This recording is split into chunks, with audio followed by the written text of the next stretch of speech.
मध्य प्रदेश विधानसभा चुनाव में इस बार कांग्रेस और बीजेपी ने टिकट को लेकर रणनीति बदली है।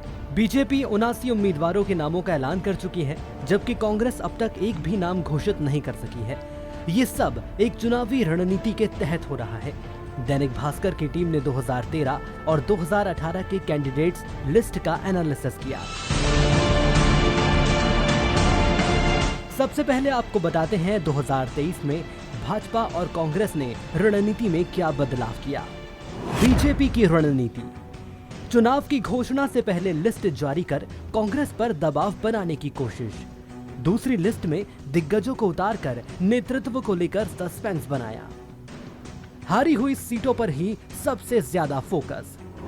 कांग्रेस की रणनीति, बीजेपी के लिस्ट के तुरंत बाद लिस्ट लाने वाली कांग्रेस ने पत्ते नहीं खोले। हारी हुई सीटों के टिकट तय करने के लिए अलग रणनीति, टिकट को लेकर सर्वे मुख्य आधार बनाया। अब आपको बताते हैं 2013 में बीजेपी की लिस्ट का पैटर्न क्या था। भाजपा ने सबसे पहले जीती हुई सीटों पर फोकस किया। एक साथ 147 नामों की सूची जारी की। दूसरी लिस्ट के 72 नामों में नेताओं की पत्नी और बेटों को टिकट दिए।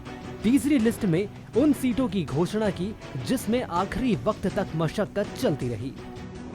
वहीं 2013 में कांग्रेस की रणनीति, कांग्रेस ने अपनी पहली लिस्ट भाजपा की लिस्ट के अगले ही दिन 1 नवंबर को जारी की।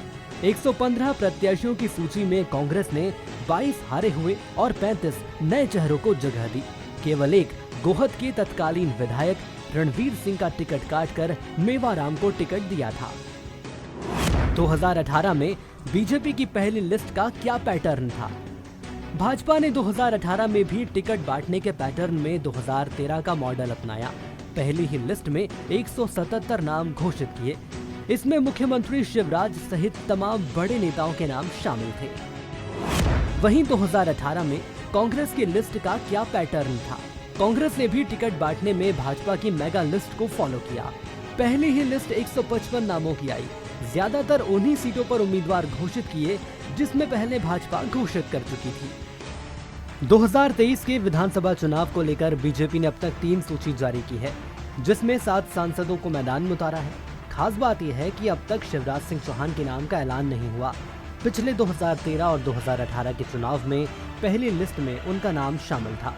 वहीं कांग्रेस ने टिकट घोषित भले ही नहीं की हो, लेकिन कमलनाथ का छिंदवाड़ा विधानसभा से चुनाव लड़ना तय है।